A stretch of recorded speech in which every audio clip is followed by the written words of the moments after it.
네, 10분으로 끝냅시다. 이거 몇 단계입니까? 지금 상황이 SK텔레콤 해킹 지금 관심 단계입니다. 관심. 네. 그러면은 국정원 개입하는 게 맞습니까? 그 제가 잠시 말씀드려도 되겠습니까? 아니 그러니까 그거 답을 짧게 하시죠. 네.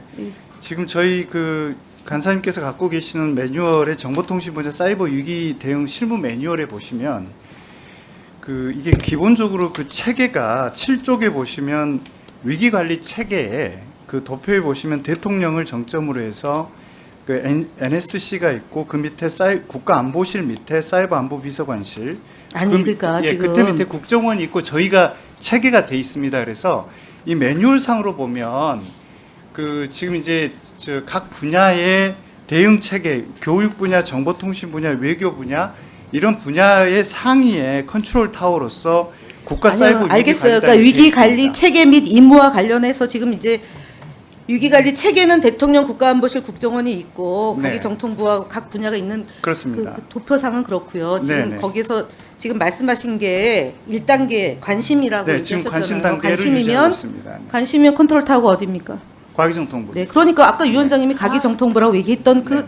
답을 지금 듣는 거잖아요. 그래서 거기서 이제 구체적으로 해킹이 발생을 했어요. 해킹으로 털렸는데 그것으로 인한 피해가 되면 격상이 되겠죠. 네네. 그때부터 2단계 예를 들어서 주의나 경계나 심각으로 갑니다. 그래서 있었던 그 매뉴얼 아까 얘기했던 그 7쪽에 있는 매뉴얼대로 움직이는 네. 거예요. 근데 그러면 지금 이제 실장께서는 관심이라고 하는데 국정원이 공문을 내려보냈어요. 권고라고 해서 유심칩 교체하라고.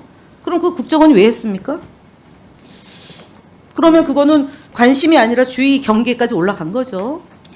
그런 겁니까? 아니면은 국정원하고 실장은 회의를 했습니까? 안 했습니까? 같이. 회의를 하진 않았습니다. 그러면 관심이잖아요. 그 국정원에서 그런 공문 보내는 거는 잘못된 거잖아요. 저희가 뭐 그 부분을 아니 그렇잖아요. 지금 협의는 말씀에. 하지 않았습니다만. 아니 그러니까 협의가 네. 하지 않았다는 얘기는 가기부 장관의 컨트롤 타워로 차관과 실장님이 관리 감독할 수 있다. 라서 민관 합동 기구를 만들어서 진상 조사를 하고 있었던 거예요. 그렇습니다. 네. 그 하고 있는 와중에 국정원이 개입해 들어온 거예요. 칩을 바꿔라라고 4가지 지침을 보냈잖아요. 각 부처에. 그럼 그 각 부처에 받은 공무원은 해당 범위가 얼마나 됩니까? 답변 예, 드리겠습니다. 네. 몇 명이나 됩니까? 그 범위가? 그 국정원이 그 이른바 안보폰의 그 운영 기관들한테 그걸 아니에요. 보내는 거- 전체 정부 다 보냈잖아요. 네, 저희들은 그 범위를 확인하기 어렵습니다. 아니요. 그리고 공문을 보낸 거예요. 그러니까 지금 예. 얘기하는 거는 전 부처에게 유심칩을 바꾸라고 얘기했는데 SK텔레콤이 그게 아니라 유심 보호 서비스로 가는 것이 필요하고 칩이 없기 때문에 국정원에 그 요청을 답변을 못 해준 거예요. 네, 간사님 그- 이 그런 부분은 거예요. 이 그 국정원이 네, 안내한 알겠습니다. 거는 이 그래서 사건에 대한 개입 차원이 아니라 제 질문의 취지는요. 네. 제 질문의 취지는 그러면 방통위는 왜 포함을 안 시켰습니까? 이 논의에?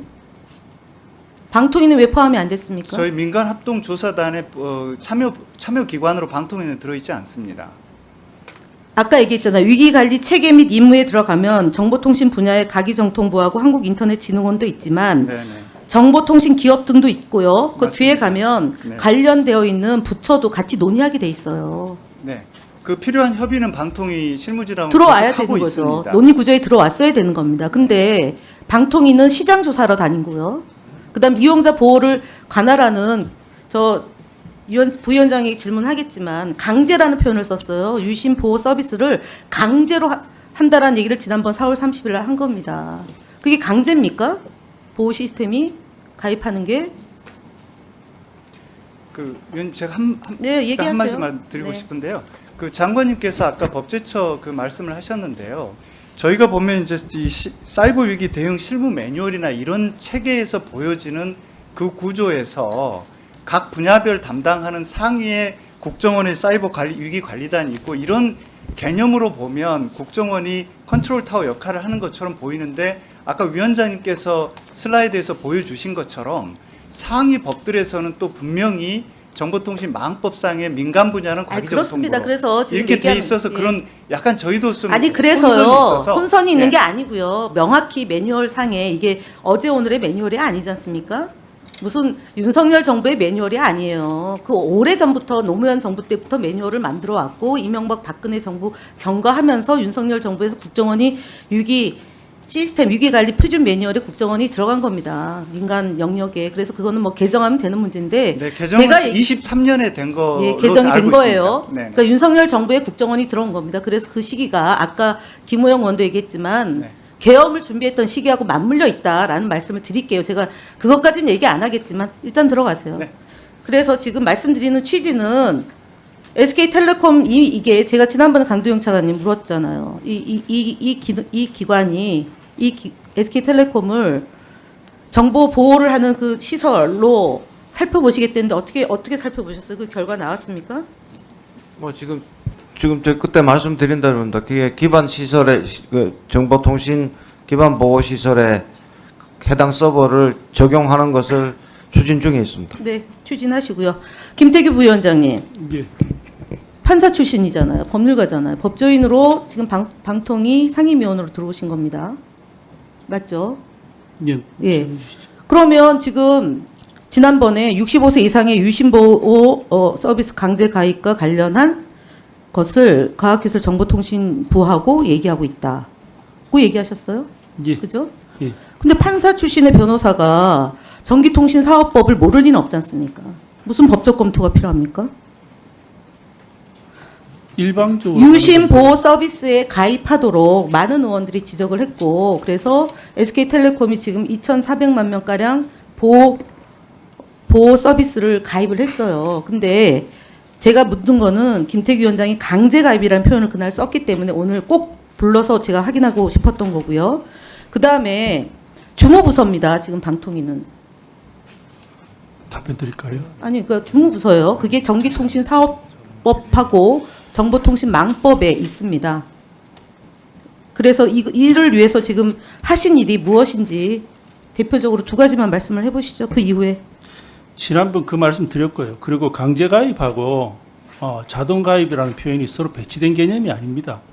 자발적인 의사 표현의 합치가 있으면은 그런 강제란 표현이나 이런 걸 쓸 필요가 없죠. 근데 자동으로 가입되는 그 자체가 일방의 의사 표시로 가지고 그러한 현상들이 나타나기 때문에 그걸 강제라고 표현을 하는 겁니다. 그리고 강제라고 한다고 해가지고 뭐 억지로 뭐 팔을 비틀거나 아니면은 윽박질러서 쓴다는 그런 표현이 아닙니다. 강제라는 것은 거기까지 자발적인 의사 알겠고요. 표현이 제가 얘기한 아니기 거는요. 때문에 강제라고 얘기하니까 거기에만 또 천착하시는데 아니 그래서 65세 이상의 유심 보호 서비스 강제 가입과 관련해서 가기부하고 얘기하고 있다. 이렇게 얘기하신 거예요. 65세 이상이 아니라 2,500만 명 가입자를 전체로 대상으로 유심 보호 서비스에 가입을 해야 되는 거예요. 당시 얘기가 나올 때도요. 처음에는 그 고령층에 대한 보호 얘기가 있었고요. 그래서 뭐 60세도 얘기 있었고, 근데 이제 노인 이 고령층 기준을 65세로 잡으니까 그게 좀 더 합리적이다 해서 65세 얘기가 나왔던 아니 거고요. 그래서 김태규 부위원장은 그렇게 얘기했고요. 많은 분들의 국민 2,500만 명의 이용자들의 권리를 보호해야 되는 거잖아요.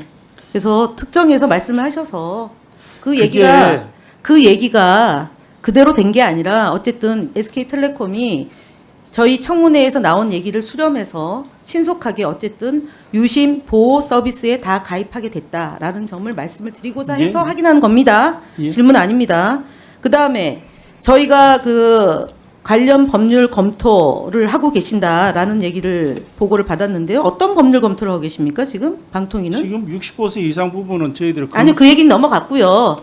그래서 그 부분은 저희들이 과기정통부에 아마 실무진에서 얘기를 해준 것 같고요.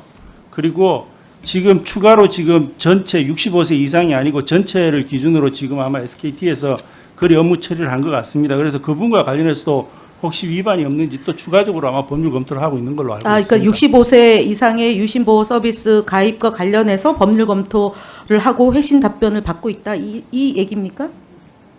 그 법률 검토 내용이요?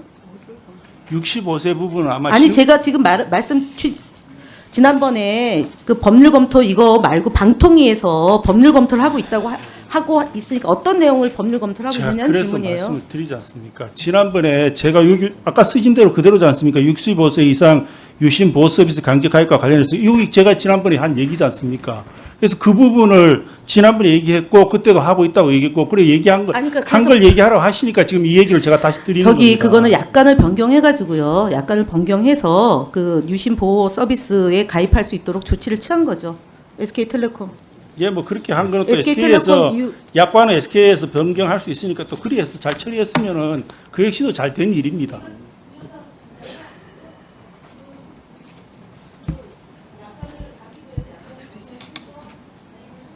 예. 질문한 건데 왜 김태규 부위원장이 답변하는지 모르겠습니다. 제 질문은 뭐냐면 방통위에서 법률 검토하는 내용이 무엇인지에 대한 질문을 했는데 답은 65세 이상 유심보호 서비스 가입과 관련된 법률 검토를 의뢰했다 이거죠. 김태규 네. 부위원장 그거 얘기하시는 거죠. 그러니까 지금 65세 이상 유심보호 서비스는 약관을 변경하면 되는 건데 방통위는 그걸 법률 검토를 하고 있다라는 거를 어떻게 국민들이 이해할지에 대해서 약관은 사인 간의 거래 관계에서 이루어지는 것이고요. 저희들은 법률적인 공법 부분 아닙니까? 그 법률 적용의 부분이지 않습니까? 그래서 저희들은 그 부분을 검토를 하는 거고. 자 알겠습니다. 저기 사무처장 김영관 권한대행님. 아까 제가 질문할 때 9분의 변호사가 있다고 얘기를 하셨던 걸로 아는데요. 이런 내용이 법률 자문을 구할 내용인지 실무적으로요. 실무적으로 아마 그 검토를 하셨으니까 법률 검토를 의뢰했겠죠. 예, 요 약관 변경이 법률 검토를 할 내용인지 질문하는 거예요. 그 전기통신사업법에는 전기통신 서비스의 추가적인 이용에 대하여 가입자의 의사를 확인하는 절차를 거치도록 되어 있기 때문에 다시요, 잠깐만요. 유형? 어떤 유형이요?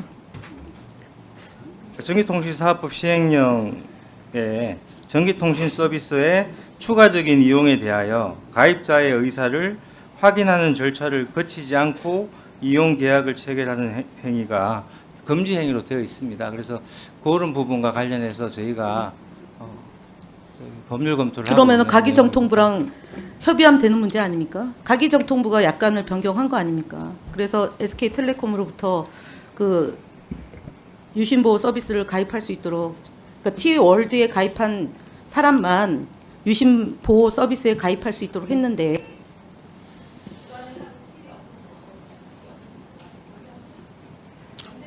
예, 그런 저기 의원님께서 말씀하신 그런 사정 등을 다 고려해서 법률 검토를 하게 될 것입니다. 예, 그 약관 변경할 때 SKT가 약관 변경했죠? 예. 예, 그 약관 변경하고 과기부에 신고했죠? 예. 예, 과기부에서 어떻게 했습니까? 법률 검토했습니까? 예, 이 건이 제가 저기 방통위 부위원장님한테 요청한 건이어서 일단은 약관에 대해서 원래는 SKT가 전적으로 전체를 커버할 수 있도록 해달라 했는데 시스템이 어렵다 하니까 그럼 단계적으로 해볼 수 있겠냐 이렇게 이야기하면서 제가 부위원장님한테 65세 정도에 대해서는 강제로 그 당시에 용어 자체가 일괄 변환 여러 개 섞여 있습니다. 강제로 전환할 수 있지 않겠냐. 그렇게 되면 약관은 우리가 할 수 있겠지만 재반 사항에 금지행위 소득이나 선택권에 대한 문제가 있으니 그 점에 대해서는 굉장히 급하니 신속하게 같이 그 협조해 주십시오. 이렇게 요청을 드렸던 건이었습니다. 그리고 나서 저희는 일단 약관이 오는데 거기에 대해서는 약관 처리를 했던 부분이고 수리를 했던 부분이 되겠습니다. 아마 부위원장님께서 그 문제를 말씀하고 계시는 그런 과정인 것 같습니다. 예, 그 제가 건의를 했고 제가 시작을 했던 건이기 때문에 말씀 그러니까 올립니다. 법률 검토를 요청한 게 아니라 이거를 신속히 해야 되니까 협조를 해주십시오. 이렇게 했다는 그거는 것이죠. 제가 했던 예. 말입니다. 예. 뭐 법률가 출신이니까.